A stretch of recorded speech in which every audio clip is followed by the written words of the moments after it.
And welcome back to the team overviews. We did the NFC West in the last video. Now we're going to do the AFC West. And starting us out is the Denver Broncos. And with the 6th overall pick, they go with Luke Kuechly. Big addition there. I think he's going to be the anchor and really the change that this team needs. They've been very mediocre. They've been very subpar. Ever since Mike Shanahan left, Derek Anderson left, they went with Sam Bradford, and it just hasn't worked for them. They haven't had the star power. Well, they have the star power. They just haven't made it work on the field. So we'll see if Luke Kuechly changes that. We see Amini Soloatu at guard. We see Demario Davis at outside linebacker. I did draft Mohamed Sanu, largely because I wanted to pair AJ Green and Sanu together, and we've done that. It was in Cincinnati in real life. Now it's in Denver in my franchise. They did get Daryl Richardson in the 5th round. Dennis Kelly also in the 5th round near the last pick. And then Cam Johnson, defensive end. He could be a role player for them. And Alfonso Denard in the 7th round. As we look at their depth chart, we see Sam Bradford and then recently acquired Jay Cutler and Dennis Dixon in free agency. Bradford and Cutler will be competing for the starting job, and Bradford gets the edge, so he will start. Ahmad Bradshaw is the running back, 84 overall. He's at a high overall, especially in his days with New England. But he doesn't really always play that way. But we'll see how he does this season. We got Cedric Pierman and Daryl Richardson, the rookie. Brian Leonard has been the running back on a few occasions. We see A.J. Green, Miles Austin, Mohamed Sanu, Curley, and Ramses Barden at wide receiver. They did sign Craig Stevens, and they have Bubba Franks. I end up trading him this season, the old man tight end. Probably going to go maybe to a team that has playoff chances. At the left tackle, they got their man, DeBerkashaw Ferguson, Matt Slauson. They signed Dan Coppin. This free agency, Jacob Bell, and then, of course, James Carpenter at the right side. All other than Ferguson, pretty much mediocre. As we look at the defense, we see Brandon Graham, who was a rookie last year.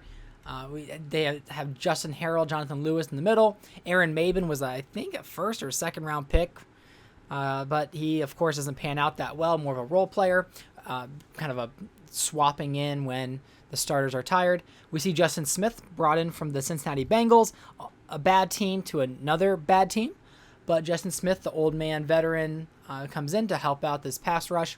They do have Demario Davis, their 3rd round pick, starting. Luke Kuechly starting.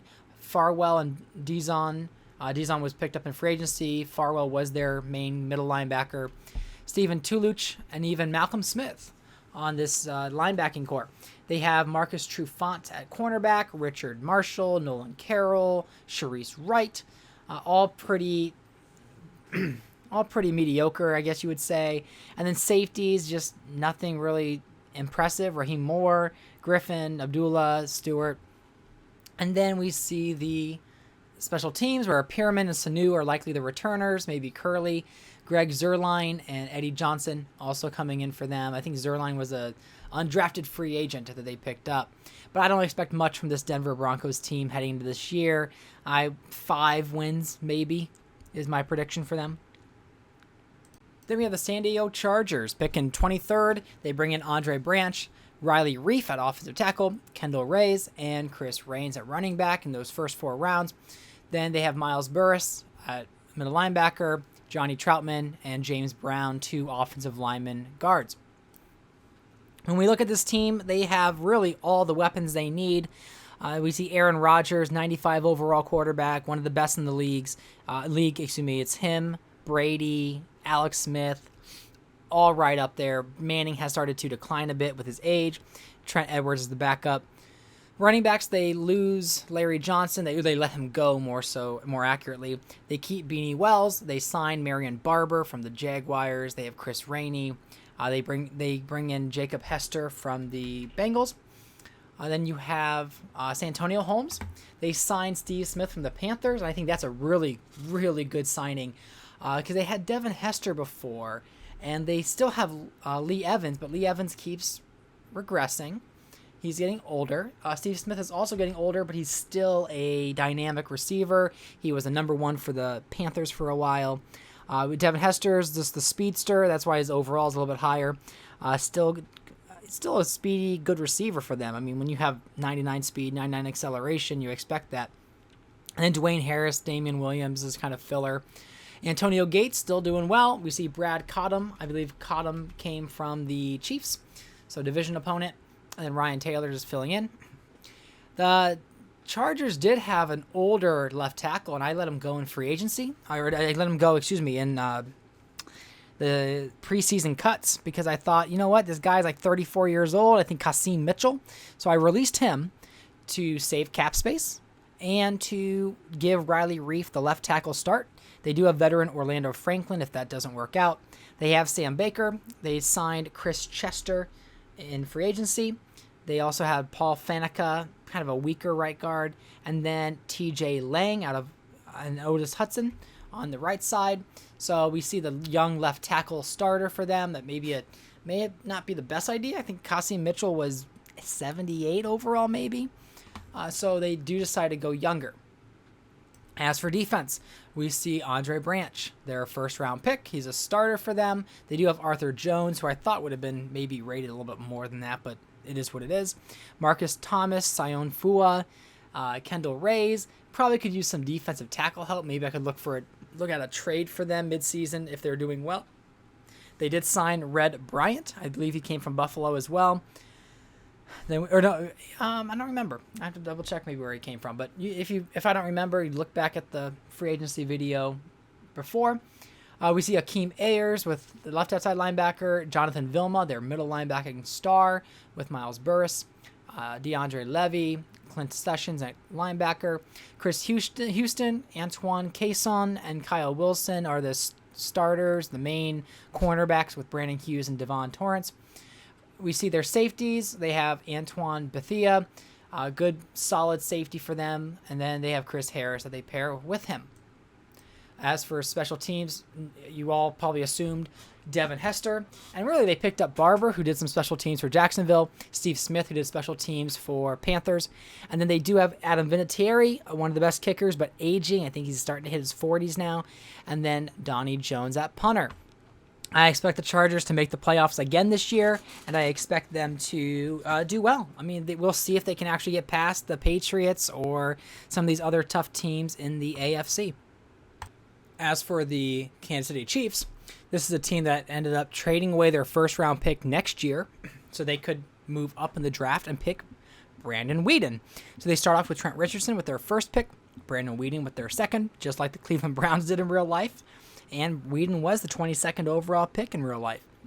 They get their center, Ben Jones, along with Amar Bolden.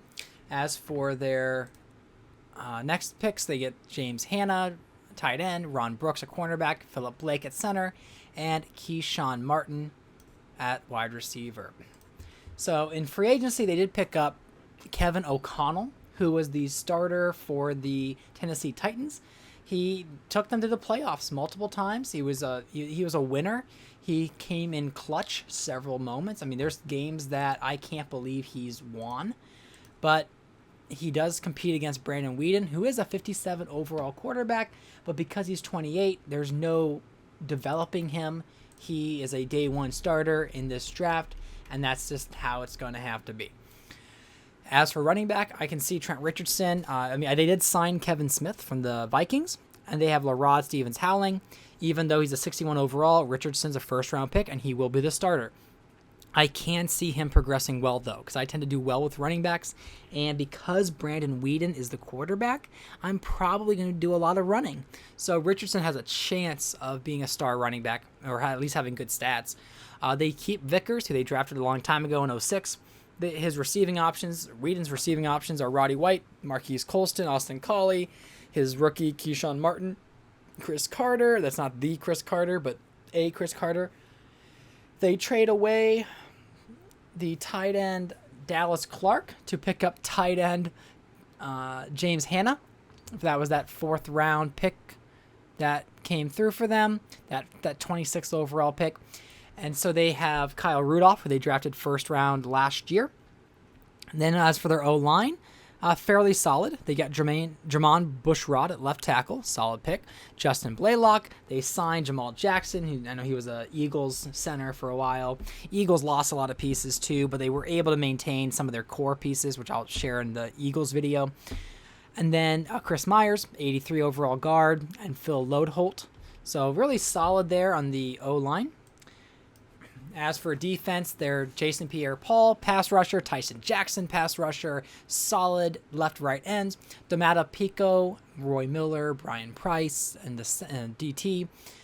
Nick Roach, Lofa Tatupu. They drafted Joe Mays, so when Lofa Tatupu starts to decline even more, we'll likely see Mays attempt to be the starter unless they upgrade some other way.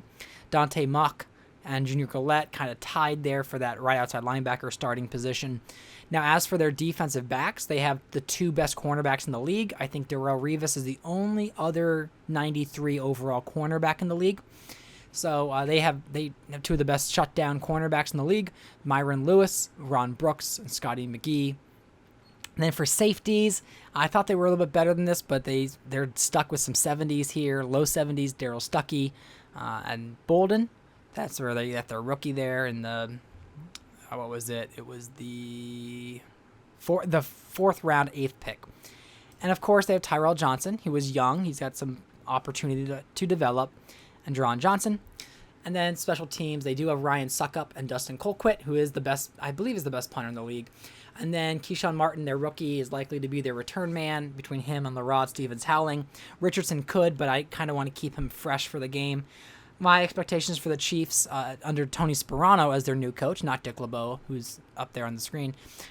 But I think that they're going to have a difficult time. With Eli Manning, they made the playoffs. Dick LeBeau was coach of the year, but they were a team that would make the playoffs or miss the playoffs. They had rising and falling seasons, and LeBeau had 9 years with them, and they made the playoffs only a couple times. And I think that they're going to sink even more with Whedon and Sparano at coach. As for the Oakland Raiders, their first pick is Morris Claiborne. Solid pickup right then and there on their defense. They get Courtney Upshaw as well as an outside linebacker. Tony Bergstrom at O guard. They pick up Bernard Pierce at running back, which I think is a good pick for them. They also have Kyle Wilbur at outside linebacker, defensive tackle Billy Wynn, who is a Cleveland Brown in real life, and then Michael Thompson, a free safety. When looking at their roster, their quarterbacks have not changed. It's Matt Ryan, who's one of the best in the league. Matt Moore, the backup. We got both Matts on this team. For running back, they have Sean Green, who's been their starter and their workload back. They signed Jalen Parmalee from the Cardinals, and he is kind of the power back for the Cardinals, so he brings some more depth for this Raiders team. They also have Shane Vereen, and then they got their rookie Bernard Pierce. I'm going to try to get Pierce some handoffs. And we see Chris Massey, and I'm very, very proud of myself for somehow having Julio Jones land with the Raiders. I mean, it was too good to pass up to have not have Matt Ryan and Julio together. They do have Craig Davis, which I don't love as their second receiver, so I might have to fix that at some point. They do have Mike Thomas. They have Taylor Price, Andre Holmes. Nothing other than Jones. Nothing really great in the receiving end there. Even Armand Binns, who I think was like a second-round pick or third-round pick a year or two ago. Vernon Davis is their star tight end, 81 overall, with Clay Harbor and Cameron Mora. Now on the offensive line, they have their star left tackle, Donald Penn, Eric Wood, left guard, Jason Brown. They did sign Aaron Sears to be their starting right guard, and they have Ryan Beluga and Marcus Cannon, both capable starters on that right side. When we look at their defense, we see Kalimba Edwards starting to get old. But they signed Chris Jenkins from the Carolina Panthers. This is another Carolina Panther that is no longer with the team. So the Panthers got gutted. But we see Chris Jenkins going to Oakland, which is kind of a good classic DT move, right? You at your end of your career and you go to Oakland. Warren Sapp did it. A few others did it. So Chris Jenkins falls in that category. Billy Wynn, John McCargo behind him. Michael Bennett, the other big man on the right side. Courtney Upshaw, we see getting the starting job over Channing Crowder. Brian Cushing, who has been good for Oakland. I was expecting him to be more of an anchor for them, and he still makes plays. And then Stuart Bradley behind him. Right outside linebacker, Barrett Ruud, and then Lorenzo Alexander, who was another free agent acquisition. Their cornerback is Joe Hayden, and then Asante Samuel, and they're good. Now, you might go, well, why would I need Morris Claiborne? But I think right here, Asante Samuel is getting old. He's going to regress. So then we're going to have the backfield of Joe Hayden and Morris Claiborne. I think that's a great backfield, or not backfield, excuse me, great secondary. Terrence Wheatley, Tremaine McBride also filling in the rest of those spots on cornerback. Safeties, they're solid with Reggie Nelson, good safety, Major Wright as the backup. And then you see Daniel Bullocks and Chris Conti as a strong safety. As for their special teams, we see Jalen Parmalee and Shane Vereen coming in. So if I start using Pierce more in the backfield behind Sean Green, Parmalee and Vereen will still be involved. Steven Gostkowski, one of the best picks they made. Other than, I mean, you know, a kicker's not always the best pick, but Gostkowski was. And then we see Shane Leckler at their punter. So I expect the Raiders to probably be where they were last year, probably 8-9, 9-8 is optimistic. But when you have the Chargers in your division, it's going to be hard for them to do that. But the Raiders really could be the second in the division, because there's normally been the Raiders and the Chiefs jockeying for second place. And I think this year the Chiefs are going to take that dive down in this franchise. I will look forward to seeing you in the next video for the next division.